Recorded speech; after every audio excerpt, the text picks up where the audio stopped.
주간 평안하셨습니까? 예. 요새 감기가 유행입니다. 마스크를 하시는 게 좋으실 것 같습니다. 저도 지난주에 감기가 걸려가지고요. 계속 한 3, 4일은 잤던 것 같습니다. 집에 오면 잠만 자고 그랬던 것 같은데, 예. 당분간 감기 조심하시고 마스크를 좀 하는 게 좋지 않을까 이런 생각이 듭니다. 기도하고 시작하겠습니다. 참으로 고마우신 아버지 하나님, 은혜를 감사드립니다. 오늘도 하나님 앞에 나와 예배드릴 수 있도록 인도하시고 또 기도로 간구하게 허락하시고 말씀으로 우리의 아버지 마음을 정화시켜 주심을 감사드립니다. 오직 바라옵기는 하나님을 아는 지식이 더욱더 증가되어서 하나님께 영광 돌리는 우리 모두가 될 수 있도록 인도하시고 함께하여 주시옵소서. 예수님의 이름으로 기도드리옵나이다. 아멘. 예, 오늘은 출애굽기 19장, 제가 제목을 여호와께서 강림하심이라고 이제 타이틀을 잡았습니다. 출애굽기 19장은 이제 보통은 우리가 하나님과의 언약으로 많이 이제 이해를 하고 있는데 그 말이 또 사실이기도 하고요. 더욱더 좀 강조점이 있다면 하나님께서 강림하셨다는 말이 사실 신학적으로는 좋지 않은 표현입니다. 하나님은 이제 우리가 신학적으로 편재하시거든요. 어디든 계시기 때문에 이제 강림하셨다 이런 표현이 어느 하나님의 한 곳에 머무르게 하는 그런 이제 설명이 될 수 있어서 그렇게 좋은 표현은 아닙니다만 이렇게 이해하시면 좋겠습니다. 제가 여호와께서 강림하셨다 이 표현은 우리 눈에 가시적으로 우리가 느낄 수 있도록 이제 보이셨다 이렇게 이해해 주시면 좋을 것 같습니다. 출애굽기 15장 말미서부터 마라의 쓴물 사건부터 저는 계속 이제 하나님께서 교육적 목적으로 이스라엘을 시험하시고 또 교육하셔서 하나님 말씀을 그들의 삶 속에 준행할 수 있는 수준까지 이끌어 가신다 이렇게 지금 설명드리고 있습니다. 오늘 19장도요. 그런 관점에서 이제 보려고 합니다. 그러니까 교육적 관점에서 보려고 합니다. 이게 어떻게 19장 이 언약하는 장면에서 아직 언약식은 뒤에 나옵니다만 그래도 언약하는 관점에서 어떻게 교육적인 목적을 또 얘기할 수 있겠느냐? 19장은요. 이 성도 여러분들은 어느 정도 이 19장에 대해서 이제 잘 이해하고 계신지 또 어느 정도 유명한지 모르겠습니다. 근데 이제 신학자나 혹은 성경 구약 성경 내에서는 이 19장의 이 장면이 굉장히 유명한 장이다 이렇게 말씀드릴 수 있어요. 그래서 그 장면을 보면 제가 말씀드린 어떤 교육적인 그런 모습이 드러나는 것을 볼 수 있습니다. 대표적으로 한 부분만 제가 인용할 텐데요. 신명기 4장입니다. 신명기 4장 32절부터 시작해서 제가 36절까지 이제 나누어서 한번 보여드릴 텐데 왜 제가 이걸 보여드리냐 하면 모세가 이 출애굽기 19장의 이 사건을 해설을 합니다. 이 사건이 어떤 의미인가를 그때 이제 이 사건 일어나는 게 어떤 의미인가가 이제 드러나게 되죠. 신명기 4장 32절에서 33절. 신명기 4장이면 광야 2세대들에게 요단강 건너기 직전에 지금 이제 설명해 주는 거죠.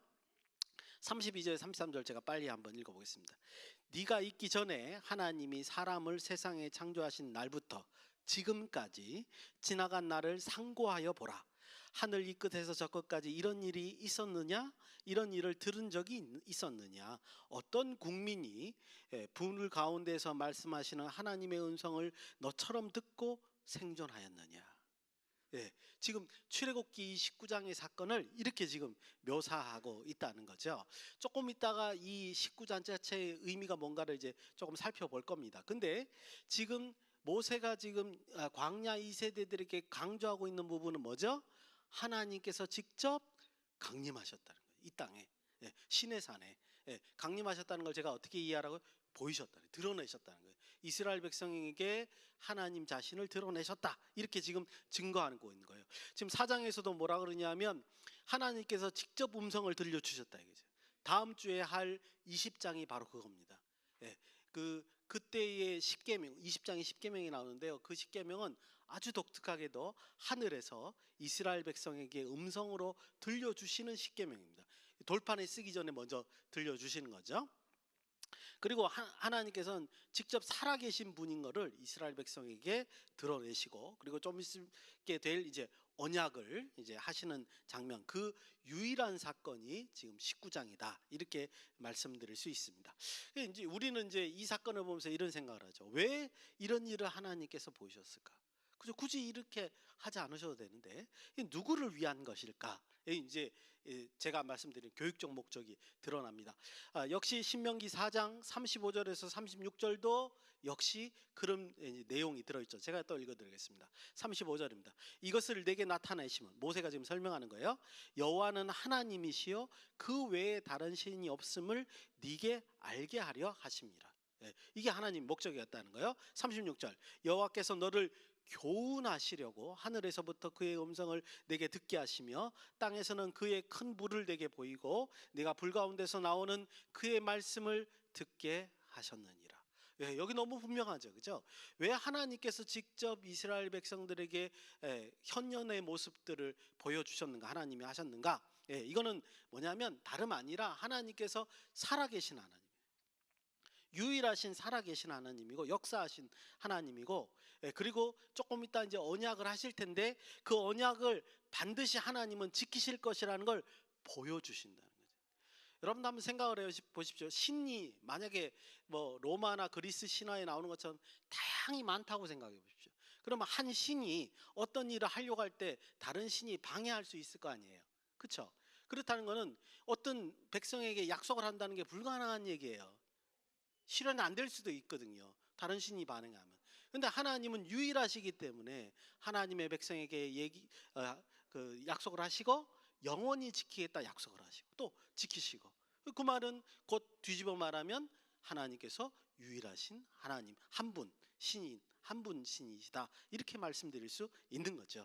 근데 여기에서 강조점은 그뿐만 아니라 자신을 자신 백성에게 숨김없이 드러내고자 하셨다는 겁니다. 이유는 뭐예요? 이 사건을 기억하라고요. 이 사건을 기억하고 영원히 그 언약을 지키도록 노력하라고 드러내시는 거죠. 그래서 이 본문을 우리가 신명기 본문과 출애굽기 19장을 보면서 우리가 분명히 느낄 수 있는 것은 뭐냐면요, 하나님을 아는 것은요 단순히 우리의 지적 호기심을 채우라는 뜻이 아니에요. 그 뜻이 아닙니다. 거기에 머물면 안 됩니다. 그건 뭐라고요? 하나님을 우리가 알아서 하나님의 뜻을 우리가 실현하라는 하나님의 의도이자 명령이라는 거예요. 그래서 하나님이 그걸 드러내시는 거예요. 우리가 그냥 아는 게 목적이 아니라는 말씀이죠. 그래서 하나님께서는 종합적으로 이걸 보면 우리에게 하나님을 아는 지식을 허락하셔서, 먼저 이스라엘 백성에게 허락하셔서 그 하나님의 명령을 잘 준행할 수 있도록 인도하시는 어떤 교육적 목적에서 이 사건을 만드셨다, 이렇게 우리가 정의해 볼 수 있습니다. 그래서 이제 그 19장의 모습으로 다시 돌아오셔서 강림하신 사건이 어떤 교육적인 의미인가 좀 한번 살펴보도록 해보겠습니다. 4절에서 6절을 보시면 이제 모세가 시내산 정상에서 하나님을 만나고 내려오는 장면이 있고요. 그 다음에 이제 7절에 보시면 그 만나서 이제 얘기한 장면을 백성들과 장로들에게 이제 말씀을 전하는 장면이 나옵니다. 그랬더니 8절에 가니까 백성들이 일제히 응답하셔서 여호와께서 명령하신 대로 행하겠다, 이렇게 이제 맹세를 합니다. 참 이런 것만 봐도 하나님은 굉장히 인격적이시죠. 하나님은 충분히 피조물에게 명령만 하셔도 되는데 동의를 구합니다. 너희들이 이렇게 하겠느냐? 그래서 이제 하겠다. 그러니까 이제 그 다음에 진행을 하는 거죠. 그러니까 20장부터 율법적인 설명이 있고 20장, 24장에서 언약식을 하는 것은 뭐냐면 이제 너희가 할래? 그러니까 이스라엘 백성이 하겠습니다. 그러니까는 그래? 그러면 내가 너한테 언약하는 내용은 이러이러한 거야. 그게 이제 20장에서 23장까지고 그 다음에 24장 가서 이제 언약식을 하는 거고, 이렇게 이제 우리가 이해해 볼 수 있습니다.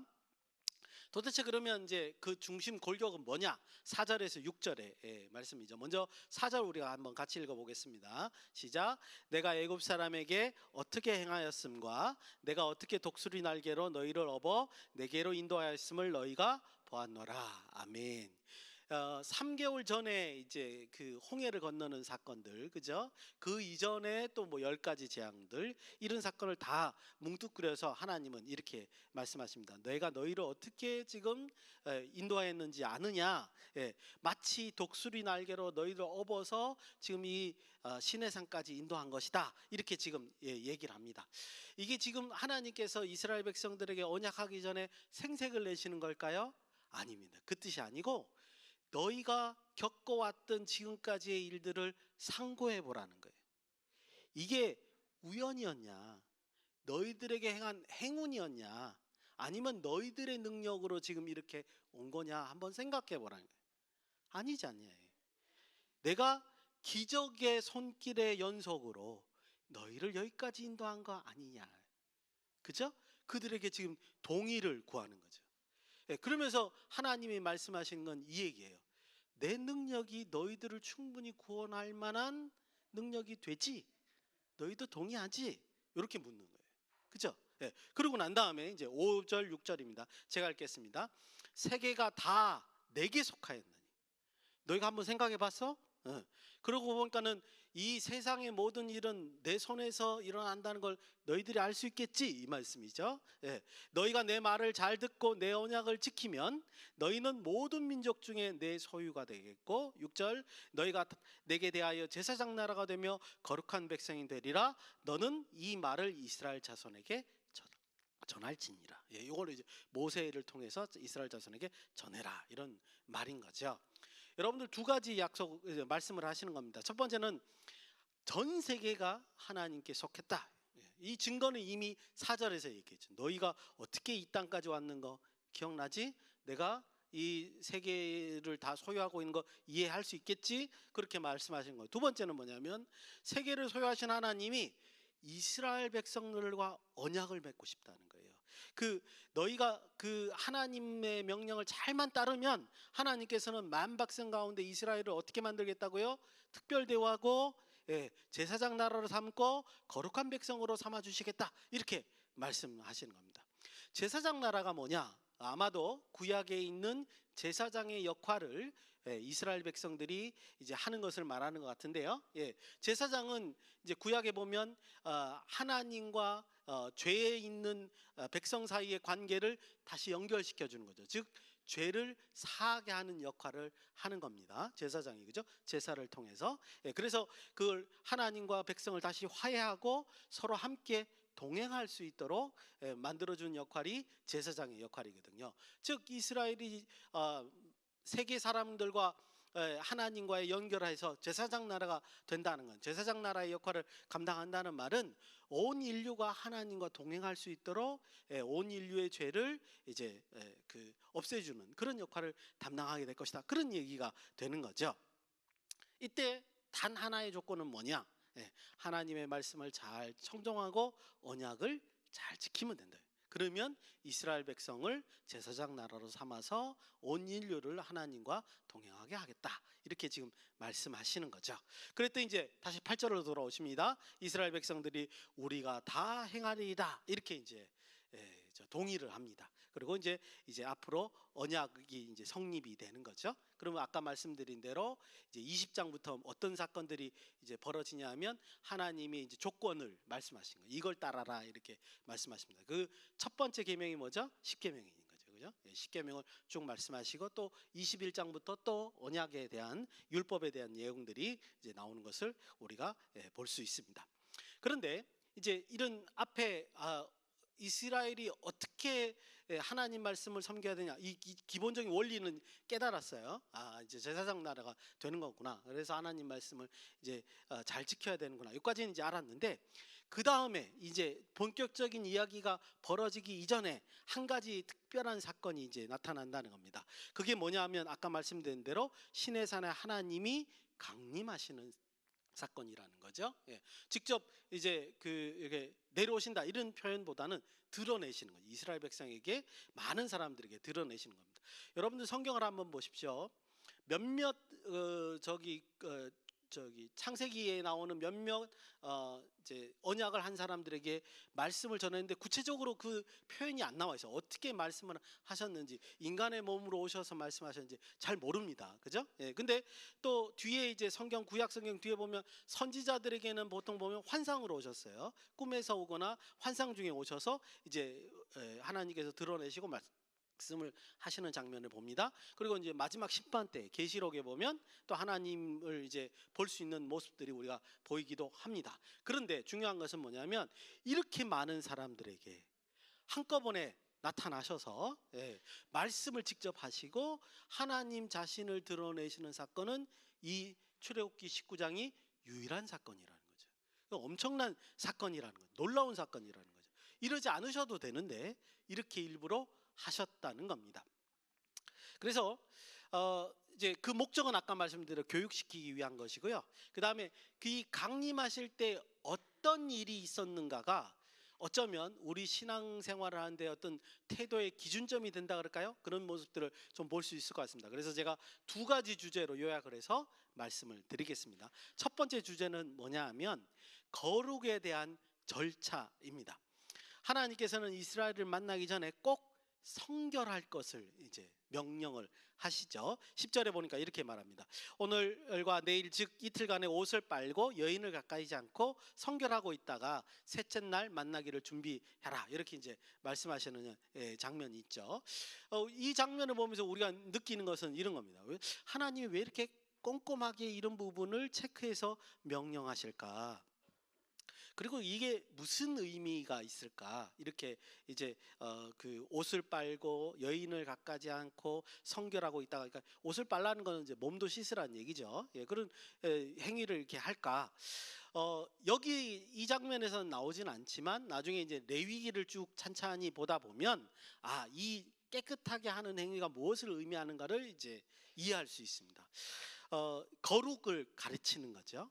예, 거룩이란 말을 우리가 이해할 때 나중에 이제 레위기 할 때 또 말씀을 드리겠지만 구별되는 겁니다. 구별하는 겁니다. 그러니까 우리가 하나님과 함께 동행한다 그러면 하나님과 동행한다는 표시를 내야 되잖아요. 세상과 다른 건 표시를 내야 되잖아요. 그런 구별이죠. 예, 그런 거를 거룩하다 이렇게 표현해요. 하나님이 거룩하니 너희도 거룩하라라고 말씀하신 그 레위기 19장의 말씀이 그런 의미죠. 구별됨이 있어야 되는 겁니다. 그래서 이 구별됨이 있어야 된다는 이 표현이 어떤 뜻이냐면 이스라엘이 하나님의 말씀을 준행하다 보면 자연적으로 어떻게 해요? 거룩하게 되는 거예요. 하나님다워지는 거죠. 그죠? 예. 그래서 이제 하나 거룩한 백성이 되는 거고 금방 말한 대로 제사장 나라가 되는 것이다. 이렇게 우리가 말씀을 드릴 수 있습니다. 그 첫 걸음이 뭐냐? 정결하는 거죠. 예. 그래서 이제 이 정결의 요구는 이제 나중에 레위기까지 다 합쳐서 보면 뭐라고 표현할 수 있어요? 하나님이 이스라엘에게 특별히 요구하시는 겁니다. 요구하시는 거고, 그리고 그 요구하시는 걸 이스라엘 측면에서 보면 뭐예요? 준행해야 되는 반응이라는 거죠. 만약에 우리가 신앙인이라고 한다면 하나님께서 말씀을 통해서 우리에게 요구하는 게 있으면 우리가 거기에 반응을 하셔야 돼요.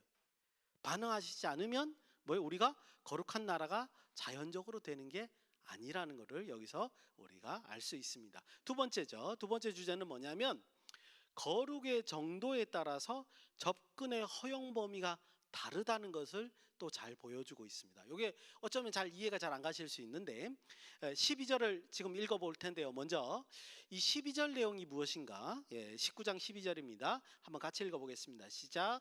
너는 백성을 위하여 주위의 경계를 정하고 이르기를 너희는 삼가 산에 오르거나 그 경계를 침범하지 말지니 산을 침범하는 자는 반드시 죽임을 당할 것이라. 여러분들 이 장면을 읽어볼 때 지금 이제 시내산에 백성들은 올라오게 하지 말아라. 경계를 정해놓고 그 이상을 올라오지 말아라. 이렇게 얘기하는 장면인데요. 이게 여러분들 생각에 협박일까요? 아니면 주의를 주는 걸까요?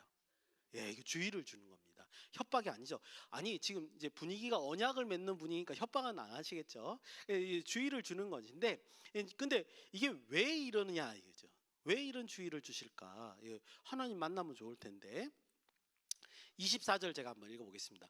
여호와께서 그에게 이르시되 가라, 너는 내려가서 아론과 함께 올라오고 제사장들과 백성에게는 경계를 넘어 나 여호와께로 올라오지 못하게 하라. 내가 그들을 칠까 하노라. 이렇게 되어 있습니다. 즉 이 말씀은 뭐냐 하면 불미스러운 일이 일어나지 않도록, 그러니까 죽임을 당하지 않도록 지금 경고하시는 거죠. 즉 하나님의 본성 자체가 너무 거룩하시기 때문에 거룩하지 않는 자가 하나님을 만나게 되면 어떻게 되는 거예요?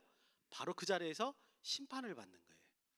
그러니까 심판이 곧 이제 죄를 가진 자니까 죽임을 당하겠죠. 예, 그래서 그런 지금 얘기를 하시는 겁니다. 이게 이제 바로 이제 레위기 10장에도 우리가 그 예를 비견하게 이제 볼 수 있죠. 레위기 10장에 보면 아론과 아론의 두 아들이 이제 제사장이 되었는데 제사장이 된 지도 그렇게 얼마 안 된 것 같아요. 근데 아론의 두 아들 나답과 아비후가 하나님이 명령한 불 말고 다른 불을 들고 들어갔다가 어떻게 돼요? 지성소에서 불이 나와서 태워 죽임을 당했죠. 그 장면에서 이제 굉장히 그 내용을 뭐랄까요? 이야기의 흐름을 완전히 끊어버린다 그럴까요? 갑자기 이제 차가운 냉각되는 이야기로 이제 변하게 되는데 그 이유가 뭐냐? 왜 금방 그 임명한 제사장 2명을 불에 태워서 죽이느냐? 이게 하나님의 본성이시라는 거예요. 특성이라는 거죠. 거룩한 분한테 거룩하지 않는 자가 만났을 때 바로 심판이 일어나는 거죠. 그리고 제사장들은 더더욱 어떻게 해야 돼요? 더더욱 거룩해야 되는 거죠. 하나님의 명령을 철저하게 지켜야 된다는 걸 여기서 아주 잘 보여주고 있습니다. 그래서 이제 이 다시 19장으로 돌아오시면 하나님께서는 이스라엘 백성에게 이제 어떤 정결의 정도에 따라서 이제 그 경계선을 이제 세워 주시는 것을 볼 수 있습니다. 거룩의 정도가 여기서 어떻게 되느냐? 참 이게 말씀드리기 쉽지는 않아요. 근데 먼저 이제 성전, 이제 우리 조금 있으면 이제 성전의 모습도 보실 거예요. 출애굽기 하면서 이제 사진도 보시고 구조도 보시고 이제 보시게 될 텐데 성전 안에서에서도 거룩의 정도에 따라서 출입할 수 있는 이제 그 허용 범위가 있습니다. 예를 들어서 지성소는요, 대제사장이 1년에 딱 한 번만 들어갑니다. 아무 때나 들어가는 것도 아니고 대제사장만이 혼자 1년에 딱 한 번 정도 들어갈 수 있습니다. 그게 이제 지성소고요. 그 다음에 성소, 나중에 이제 지성소, 성소 이런 모습을 보여드리겠습니다. 성소는 뭐냐면 제사장들만 출입이 가능합니다.